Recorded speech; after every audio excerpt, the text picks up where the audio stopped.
Sang Gembalaku, takkan kekurangan aku. Saudara-saudari yang terkasih di dalam Kristus, selamat pagi. Salam jumpa lagi dalam Sabda Siap Saji, Kamis 30 Maret 2023. Marilah kita berdoa. Dalam nama Bapa dan Putra dan Roh Kudus. Amin. Allah Bapa Maha Setia, Engkau dekat pada orang yang berseru kepadamu. Pandanglah dengan rela kami yang berharap pada belas kasih-Mu, agar terbebas dari segala dosa dan hidup dalam kekudusan sebagai pewaris janji keselamatan. Dengan pengantaran Yesus Kristus Putra-Mu, Tuhan kami yang bersama dengan Dikau, dalam persatuan Roh Kudus, hidup dan berkuasa, Allah sepanjang segala masa. Amin.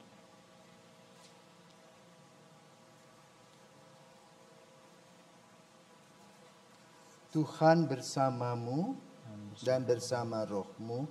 Inilah Injil Yesus Kristus menurut Yohanes. Dimuliakanlah Tuhan. Yohanes bab 8 ayat 51 sampai dengan 59. Sekali peristiwa Yesus berkata kepada orang-orang Yahudi, "Aku berkata kepadamu, sungguh barang siapa menuruti firman-Ku, ia tidak akan mengalami maut sampai selama-lamanya." Kata orang-orang Yahudi kepada Yesus, "Sekarang kami tahu bahwa engkau kerasukan setan. Sebab Abraham telah mati dan demikian juga nabi-nabi. Namun engkau berkata, barang siapa menuruti firman-Ku, ia tidak akan mengalami maut sampai selama-lamanya. Adakah engkau lebih besar dari bapa kita Abraham yang telah mati? Nabi-nabi pun telah mati. Dengan siapakah engkau samakan dirimu?" Jawab Yesus, "Jikalau aku memuliakan diriku sendiri, maka kemuliaanku itu sedikit pun tidak ada artinya. Bapakulah yang memuliakan aku. Tentang Dia kamu berkata, Dia adalah Allah kami, padahal kamu tidak mengenal Dia. Sebaliknya, aku mengenal Dia, dan jika aku berkata, aku tidak mengenal Dia, maka aku adalah pendosa sama seperti kamu. Tetapi aku mengenal Dia, dan aku menuruti firman-Nya. Abraham bapamu bersuka cita bahwa ia akan melihat hariku. Ia telah melihatnya dan ia bersuka cita." Maka kata orang-orang Yahudi itu kepada Yesus, "Umurmu belum sampai 50 tahun dan engkau telah melihat Abraham." Kata Yesus kepada mereka, "Aku berkata kepadamu, sesungguhnya sebelum Abraham jadi, aku ada." Lalu mereka mengambil batu untuk melempari Dia. Tetapi Yesus menghilang dan meninggalkan bait Allah. Demikianlah sabda Tuhan. Terpujilah Kristus. Saya mau nanya, apa maksud kata-kata Yesus, barang siapa menuruti firman-Ku, ia tidak akan mengalami maut sampai selama-lamanya? Ya. Kalau kita memperhatikan konteks pembicaraan Yesus itu, Yesus berbicara tentang akulah kebangkitan dan hidup. Dikatakan, barang siapa percaya kepadaku, ia tidak akan mati untuk selama-lamanya. Ini sebetulnya suatu pernyataan Yesus. Namun dalam konteks pembicaraan kita pada pagi hari ini, para orang Yahudi belum paham. Kenapa? Karena mempunyai visi yang berbeda dengan Yesus.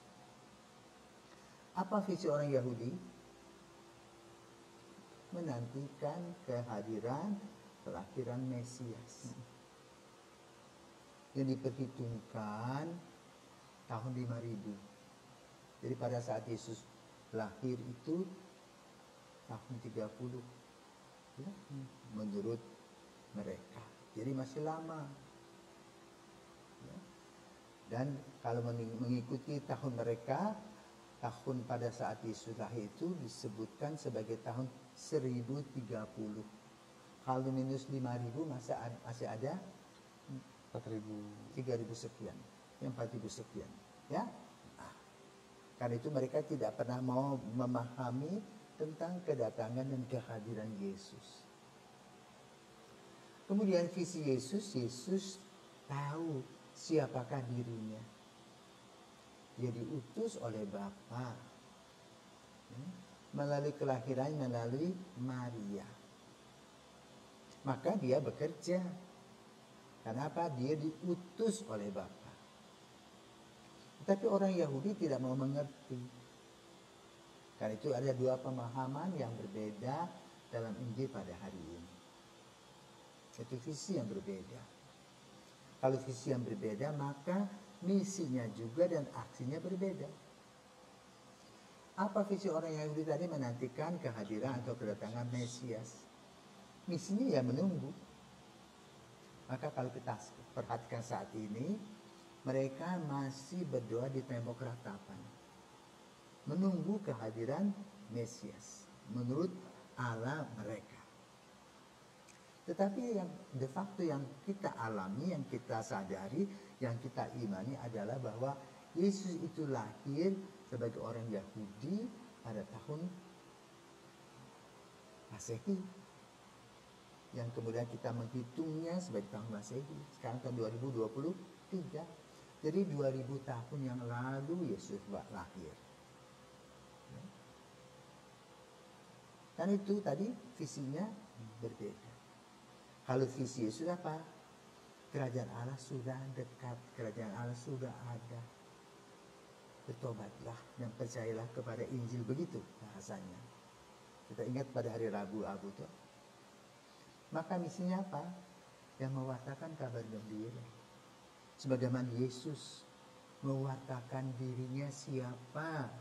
Dia adalah putra Allah.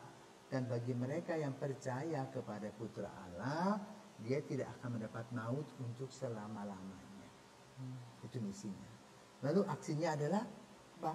Percaya. Cukup itu. Namun yang dialami dengan orang-orang Yahudi, mereka tidak percaya. Nah, kalau kamu berjumpa dengan orang yang tidak percaya, misalnya kamu jualan obat, mereka tidak percaya, apakah mereka beli? Tidak. Ya, maka sia-sialah pewartaan itu. Ya, karena Yesus mewartakan diri kepada orang-orang yang percaya. Karena itu dikatakan dalam satu klausul, kalau engkau diterima, ya, ketika Yesus mengutus para muridnya itu, ketika engkau diterima di sana, makan, minum, istirahatlah. Tapi kalau engkau tidak terima, kebaskanlah debu, pergi ke tempat yang lain. Nah, Yesus apakah gagal dalam pewartaannya sebagai putra Allah? Tidak. Jadi dia sudah mewartakan, sudah melakukan tugas-tugasnya. Dan orang tidak mau dengar, tidak soal. Nah, ini refleksi untuk kita. Apa refleksi untuk kita? Kalau kita sudah melakukan pekerjaan kita, sudah. Contoh seorang ibu, ya, ibu sudah masak nasi goreng, taruh di meja, anaknya tidak mau makan. Apakah ibu itu mengikat anak itu di kebun? Tidak, ya sudah. Kalau kamu tidak makan, kamu lapar, kan begitu. Yang penting ibu sudah menyiapkan nasi goreng. Demikian pula Yesus sudah menyiapkan keselamatan.